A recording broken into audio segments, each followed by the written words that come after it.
दोस्तों, टाइटैनिक अपने समय का दुनिया का सबसे बड़ा जहाज था और टाइटैनिक शिप में 3 बड़े फुटबॉल के मैदान आसानी से समा सकते थे।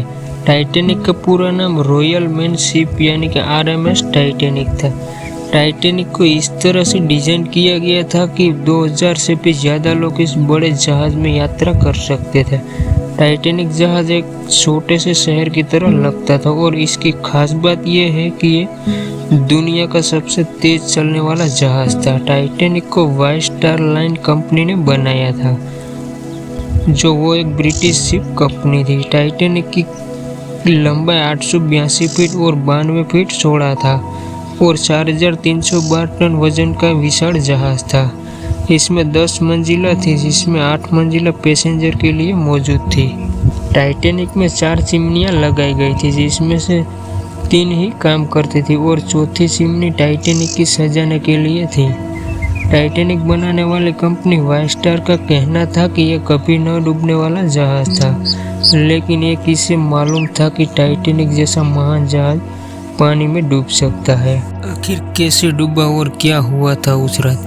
दोस्तों, टाइटैनिक को बनाने का काम 31 मार्च 1909 में हर्लैंड एंड वोल्फ शिपयार्ड आयरलैंड में हुआ था। टाइटैनिक को बनाने में 3 साल का समय लगा था और इसको बनाने में उस समय का सबसे एडवांस टेक्नोलॉजी का उपयोग किया गया था। और 1 अप्रैल 1912 को टाइटैनिक को पहले एक्सपेरिमेंट के लिए छोड़ दिया गया था। टाइटैनिक ने अपने पहले एक्सपेरिमेंट में बेलफास्ट से आयरिश रिवर तक समुद्र में 150 किलोमीटर तक सफर किया था और इस टाइम टाइटैनिक में कंपनियों के बड़े इंस्पेक्टर मौजूद थे। और उस दिन शाम को फिर टाइटैनिक बेलफास्ट वापस लौट आया और एक्सपेरिमेंट में सक्सेस हो जाने के बाद 2 अप्रैल 1912 को टाइटैनिक को यात्रा के लिए ऑफिशियली लॉन्च कर दिया गया और टाइटैनिक ने इसी के साथ ही इतिहास के पन्ने में अपना नाम दर्ज कर लिया था। टाइटैनिक में A क्लास, B क्लास और C क्लास रूम मौजूद थे और यह क्लास रूम सबसे लग्जरी था। उसके अलावा टाइटैनिक में यात्रियों के लिए कई सुविधाओं का पूरा ध्यान रखा गया था। दोस्तों, टाइटैनिक के अंदर एक सुंदर स्विमिंग पूल भी था, जिसमें यात्री आसानी से स्विमिंग कर सकते थे और डेली योगा करने वालों के लिए टाइटैनिक में एक योगा रूम भी मौजूद था। इसके अलावा एंटरटेनमेंट के लिए एक कोड गेम भी मौजूद था। टाइटैनिक में एक कैफे भी मौजूद था, जिसमें वेज और नॉन वेज कई प्रकार के खाने की चीज़ें उपलब्ध थी। दोस्तों, फोटोग्राफी के लिए टाइटैनिक में एक फैशन रूम भी मौजूद था और टाइटैनिक में फर्स्ट क्लास और सेकंड क्लास के लिए अलग अलग लाइब्रेरी भी मौजूद थी। और इसके अलावा फर्स्ट क्लास और सेकंड क्लास के लिए यात्रियों के लिए 4 लिफ्ट भी मौजूद थी। टाइटैनिक में सबसे एडवांस इलेक्ट्रिसिटी सिस्टम भी लगाया गया था। दोस्तों, टाइटैनिक अपनी पहली यात्रा के लिए पूरी तरह से तैयार था। टाइटैनिक की पहली यात्रा इंग्लैंड के साउथहैम्पटन से अमेरिका के न्यूयॉर्क सिटी तक तय की गई थी और उसके कैप्टन एडवर्ड जॉन स्मिथ थे। और ये 10 अप्रैल 1912 का समय था जब टाइटैनिक 2000 यात्रियों को लेकर साउथहैम्पटन से न्यूयॉर्क के लिए रवाना हो गया। टाइटैनिक में गए सभी यात्री खुश थे और एक अच्छी जिंदगी जीने अमेरिका जा रहे थे। टाइटैनिक में कुछ ऐसे लोग भी मौजूद थे जो एक ट्रिप के लिए जा रहे थे, पर उन यात्रियों को यह तक मालूम नहीं था कि टाइटैनिक कभी अमेरिका पहुंच ही नहीं पाएगा। टाइटैनिक में एक दिन करीब 800 टन कोयले का इस्तेमाल होता था और वो 100 टन राख हर रोज निकालता था और टाइटैनिक में हर रोज 14,000 गैलन पीने का पानी इस्तेमाल होता था। टाइटैनिक साउथहैम्पटन से ज़्यादा आगे निकल चुका था और समुद्र में चारों तरफ तेज हवाएं चल रही थी, जिसके कारण मौसम में हल्की ठंडी भी थी। उस समय टाइटैनिक के ऑफिसर ने टाइटैनिक की स्पीड बढ़ाने का आदेश दे दिया ताकि टाइटैनिक के टाइम से पहले ही अमेरिका पहुंचकर यात्री और मीडिया को हैरान कर दे।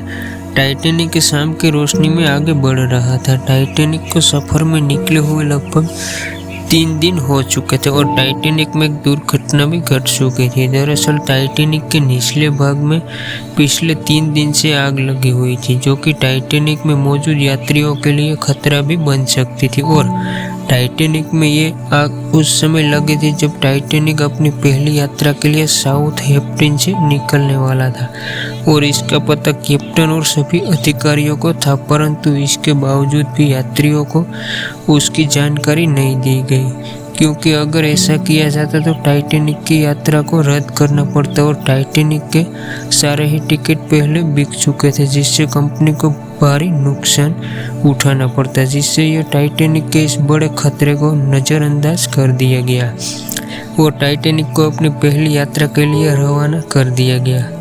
दोस्तों, 4 दिन तक टाइटैनिक का सफर अच्छा गया और यात्रियों भी काफ़ी ज़्यादा खुश थे और 5वें दिन टाइटैनिक अटलांटिक महासागर की ओर तेज़ी से बढ़ रहा था।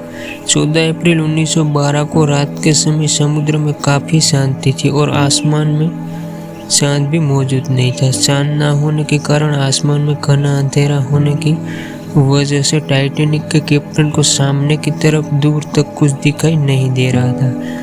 टाइटैनिक आइसबर्ग को टकराने से पहले टाइटैनिक के कैप्टन को चेतावनी भी दी गई थी। टाइटैनिक के रास्ते में कई बड़े बर्फ के टुकड़े मौजूद हैं जिसे टाइटैनिक कभी भी टकरा सकता है, लेकिन जहाज के कैप्टन को यह लगा ही नहीं था कि टाइटैनिक किसी आइसबर्ग से टकरा सकता है। हालांकि उस रात घना अंधेरा होने की वजह से टाइटैनिक के कैप्टन को सामने की तरफ आइसबर्ग दिखाई नहीं दिया और कुछ ही देर बाद रात को करीब 11:40 पर जहाज के एक ऑफिसर पर फोन की घंटी बजी और टेलीफोन में बताया गया कि टाइटैनिक जहाज के रास्ते में एक बड़ा आइसबर्ग खड़ा है। उसके बाद ऑफिसर ने तुरंत ही उसकी जानकारी कैप्टन तक पहुंचाई।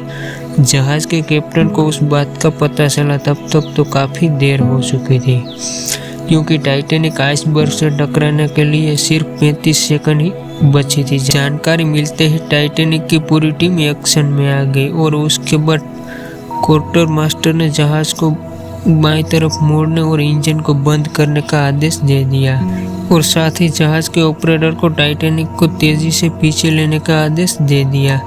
लेकिन जहाज की तेज रफ्तार होने के कारण जहाज को पीछे लेना और उसे मोड़ना नामुमकिन हो चुका था। उस समय जहाज के रडार में भी गड़बड़ी आ चुकी थी। उस रात टाइटैनिक जहाज 39 किलोमीटर प्रति घंटे की तेजी से आइसबर्ग की ओर बढ़ता जा रहा था और कुछ ही सेकंड में टाइटैनिक आइसबर्ग से टकरा गया। आइसबर्ग से उस हिस्से से जा टकराया जहां पर टाइटैनिक निचले भाग में पहले ही आग लगने की वजह से सारा मेटल कमजोर हो चुका था, जिसके कारण टाइटैनिक के निचले हिस्से में आइसबर्ग से टकराते ही छेद होना शुरू हो गया और टाइटैनिक के निचले कमरों में पानी भराना शुरू हो गया। उस समय टाइटैनिक में मौजूद सभी यात्रियों सो रहे थे, जिसे पता ही नहीं चला था कि टाइटैनिक आइसबर्ग से टकरा गया है। टाइटैनिक के निचले हिस्से में पानी भराना शुरू हो गया और उसी वक्त टाइटैनिक में मौजूद ऑफिसर ने सोए हुए सभी यात्रियों को जगाया और उन्हें लाइफ बोट की ओर तुरंत जाने के लिए कहा। जैसे ही यात्रियों को ये पता चला कि टाइटैनिक के निचले रूम्स में पानी भराना शुरू हो गया है, तभी यात्रियों नीचे से जहाज के ऊपरी ओर भागने लगे। दोस्तों, वैसे तो हर जहाज में यात्रियों की सुरक्षा के लिए 40 लाइफ बोट होना जरूरी होता है, लेकिन टाइटैनिक जहाज में केवल 20 लाइफ बोट ही मौजूद थी, क्योंकि टाइटैनिक को कभी ना डूबने वाला जहाज माना गया था। टाइटैनिक में मौजूद सभी ऑफिसर तुरंत ही यात्रियों को लाइफ बोट से बचाने के लिए जुट चुके थे। दोस्तों, जहाज के प्रोटोकॉल के अनुसार महिलाओं और बच्चों को लाइफ बोट में पहले बचाया जा रहा था और यही एक कारण था कि उस समय सबसे ज़्यादा मरने वाली संख्या पुरुषों की थी और उस समय 100 लाइफ बोट इस्तेमाल करने में कुल 80 मिनट का समय लगा था।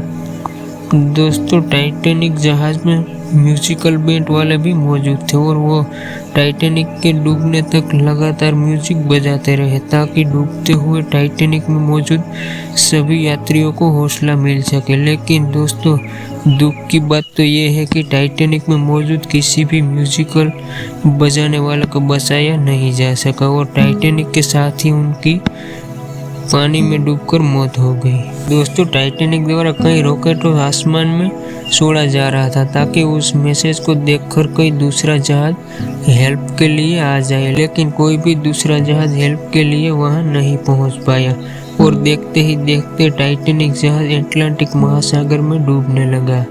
दोस्तों, टाइटैनिक का आगे का हिस्सा धीरे धीरे पानी में अंदर जाने लगा और पीछे का हिस्सा पानी की तरफ से ऊपर उठने लगा और अधिक भार होने की वजह से टाइटैनिक को 2 हिस्से हो गए और 15 अप्रैल की रात 2:20 पर 3 घंटे के अंदर ही टाइटैनिक अटलांटिक महासागर की गहराइयों में समा गया और इसी के साथ ही 1500 लोगों ने अपनी जान गंवा दी थी और ज़्यादातर यात्रियों को लाइफ जैकेट भी दी गई थी। लेकिन उस रात अटलांटिक महासागर में बहुत ठंड थी, जिसके कारण अटलांटिक महासागर के पानी का टेम्परेचर -2 डिग्री तक पहुंच चुका था, जिसके कारण लोगों को पानी में डूबते ही 10 मिनट के अंदर मौत हो गई और इस भयानक हादसे में सिर्फ 709 लोगों की ही जान बचा पाई चुकी थी, क्योंकि टाइटैनिक में केवल 20 लाइफ बोट ही मौजूद थी, जबकि टाइटैनिक 64 लाइफ बोट ले जाने के लिए बना था।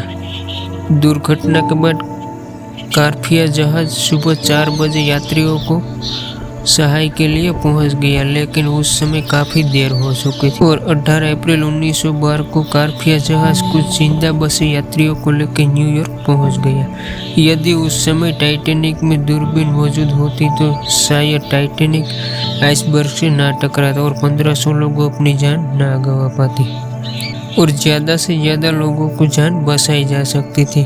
किसी की लापरवाही के चलते कुछ छोटी छोटी गलतियाँ की गई थी, जिन्होंने अंत में जाकर भयानक दुर्घटना का रूप ले लिया और जान गंवा बैठे लोगों में केवल 306 लोगों की ही लाश मिल पाई।